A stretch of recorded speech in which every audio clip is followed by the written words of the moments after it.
goods, centralized and regional access centers all make sense for the most part. Placed in close proximity to the population, and a person would simply come in, take the item, use it, and when finished, return it when it is no longer needed. Sort of how a library works today. In fact, these centers could not only exist in the community in the way we see local stores today, but specialized access centers would exist in specific areas where often certain goods are utilized, saving more energy with less repeat transport. And once this demand tracking system is in order, it is tied into our production management system, and of course into our resource management system, hence creating a unified, dynamically updating global economic management machine that simply makes sure we remain sustainable, starting with securing the integrity of our finite resources, moving to make sure we only create the best, most strategic goods possible, while distributing everything in the most intelligent and efficient way.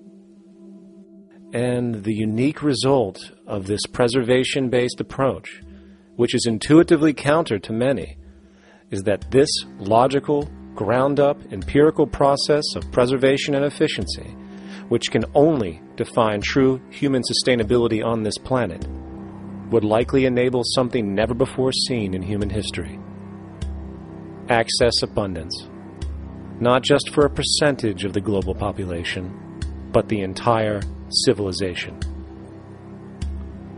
This economic model, as was just generalized, this responsible systems approach to total Earth resource management and processes, designed again to do nothing less than take care of humanity as a whole in the most efficient and sustainable way, could be termed a resource-based economy. The idea was defined in the 1970s by structural engineer Jacques Fresco. He understood back then that society was on a collision course with nature and itself, unsustainable on every level. And if things didn't change, we would destroy ourselves one way or another. All these things you're saying, Jacques, could they be built with what we know today, or are some of these things, are you guessing based on what we know today? No. All of these things can be built with what we know today. It would take 10 years to change the surface of the Earth, to rebuild the world into a second Garden of Eden. The choice lies with you. The stupidity of a nuclear arms race, the development of weapons, trying to solve your problems politically by electing this political party or that political party, that all politics is immersed in corruption. Let me say it again. Communism, socialism, fascism, the Democrats, the liberals, we want to absorb human beings. All organizations that believe in a better life for man, there are no Negro problems or Polish problems or Jewish problems or Greek problems or women's problems. They're human problems. I'm not afraid of anybody. I don't work for anyone. No one can discharge me. I have no boss. I am afraid to live in the society we live in today. Our society cannot be maintained by this type of incompetency. It was great, the free enterprise system, about 35 years ago. That was the last of its usefulness. Now we've got to change our way of thinking or perish. The horror movies of the future will be our society, the way it didn't work. And politics would be part of a horror movie. Lots of people today use the term cold science because they're analytical. And they don't even know what analytical means. Science means closer approximations of the way the world really works. So it's telling the truth, is what it is. A scientist doesn't try to get along with people. They tell them what their findings are. They have to question all things. And if some scientist comes up with an experiment that shows certain materials have certain strength, other scientists have to be able to duplicate that experiment and come up with the same results. Even if a scientist feels that an airplane wing, due to mathematics or calculations, can hold up a given amount of weight, they still pile sandbags on it to see when it breaks. And they say, my calculations are right, or they're not correct. I love that system because it's free of bias and free of thinking that math can solve all the problems. You have to put your math to test also. I think that every system that can be put to test should be put to test. And that all decisions should be based upon research. A resource-based economy is simply the scientific method applied to social concern, an approach utterly absent in the world today. Society is a technical invention, and the most efficient methods of optimized human health, physical production, distribution, city infrastructure, and the like reside in the field of science and technology, not politics or monetary economics. It operates in the same systematic way as, say, an airplane, and there is no Republican or liberal way to build an airplane. Likewise, nature itself is the physical referent we use to prove our science, and it is a set system, emerging only from our increased understanding of it. In fact, it has no regard for what you subjectively think or believe to be true. Rather, it gives you an option. You can learn and fall in line with its natural laws and conduct yourself accordingly, invariably creating good health and sustainability, or you can go against the current to no avail. It doesn't matter how much you believe you can just stand up right now and walk on the wall next to you. The law of gravity will not allow it. If you do not eat, you will die. If you are not touched as an infant, you will die. As harsh as it may sound, nature is a dictatorship, and we can either listen to it and come in harmony with it, or suffer the inevitable adverse consequences. So, a resource-based economy is nothing more than a set of proven, life-supporting understandings where all decisions are based upon optimized human and environmental sustainability. It takes into account the empirical life ground, which every human being shares as a need, regardless, again, of their political or religious philosophy. There is no cultural relativism to this approach. It isn't a matter of opinion. Human needs are human needs, and having access to the necessities of life, such as clean air, nutritious food, and clean water, along with a positively reinforcing, stable, nurturing, and non-violent environment, is demanded for our mental and physical health, our evolutionary fitness, and hence the species' survival itself.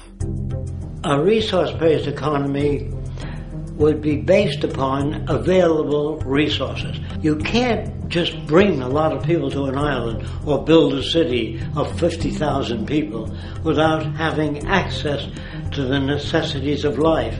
So when I use the term a comprehensive systems approach, I'm talking about doing an inventory of the area first and determining what that area can supply, not just architectural approach, not just design approach, but design must be based on all of the requirements to enhance human life. And that's what I mean by an integrated way of thinking. Food, clothing, shelter, warmth, love, all those things are necessary. If you deprive people of any of them, you have a lesser human being, less capable of functioning. As previously outlined, a resource-based economy's ground-up, global, systems approach to extraction, production, and distribution is based upon a set of true economic mechanisms, or strategies, which guarantee efficiency and sustainability in every area of the economy. So, continuing this train of thought regarding logical design, what is next in our equation? Where does all this materialize? Cities. The advent of the city is a defining feature of modern civilization. Its role is to enable efficient access to the necessities of life, along with increased social support and community interaction. So how would we go about designing an ideal city? What shape should we make it? Square? Trapezoid? Well, given we're going to be moving around the thing, we might as well make it as equidistant as possible for ease, hence the circle. What should the city contain? Well, naturally we need a residential area, a goods production area, a power generation area, an agricultural area. But we also need nurturing as human beings, hence culture, nature, recreation, and education. So let's include a nice open park, an entertainment events area for cultural purposes and socializing, and educational and research facilities.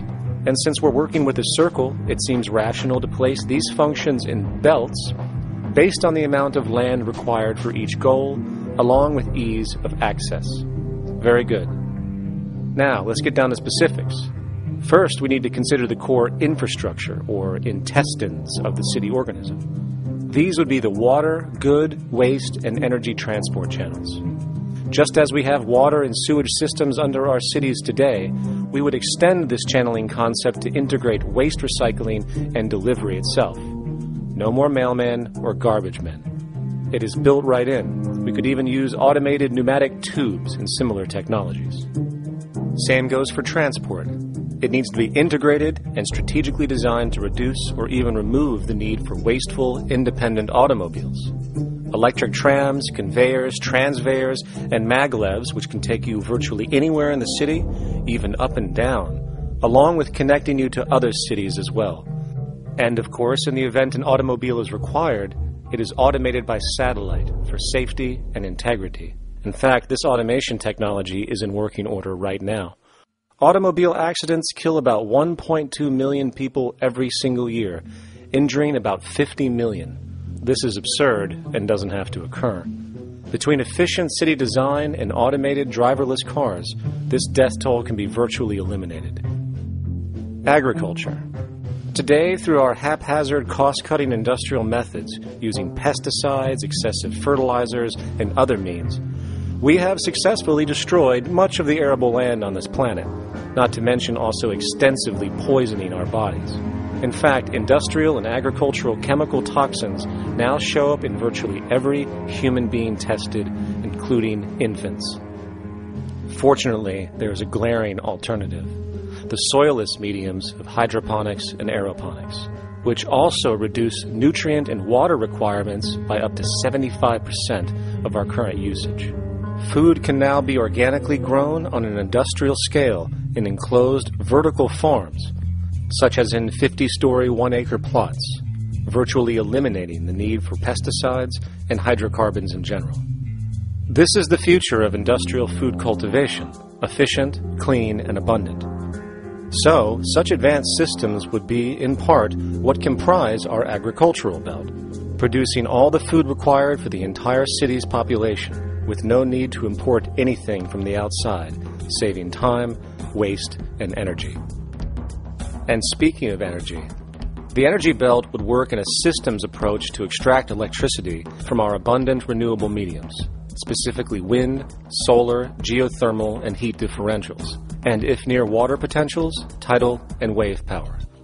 To avoid intermittency and make sure a positive net energy return occurs, these mediums will operate in an integrated system, powering each other when needed, while storing excessive energy to large supercapacitors under the ground, so nothing can go to waste. And not only does the city power itself, particular structures will also power independently and generate electricity through photovoltaic paints, structural pressure transducers, the thermocouple effect, and other current but underutilized technologies. But of course, this begs the question, how does this technology and goods in general get created in the first place? This brings us to production. The industrial belt, apart from having hospitals and the like, would be the hub of factory production. Completely localized overall, it would of course obtain raw materials by way of the global resource management system just discussed, with demand being generated by the population of the city itself. As far as the mechanics of production, we need to discuss a new, powerful phenomenon, which was sparked very recently in human history and is on pace to changing everything. It's called mechanization, or the automation of labor. Well, if you look around you, you'll notice that almost everything that we use today is built automatically. Your shoes, your clothes, your home appliances, your car, and so on. They are all built by machines in an automatic way. Can we say that the society has not been influenced by these major technological advancements? Of course not. These systems really dictate new structures and new needs, and they make a lot of other things obsolete. So we've been going up in the development and use of technology in an exponential way. So definitely automation is going to continue. You cannot stop technologies that just make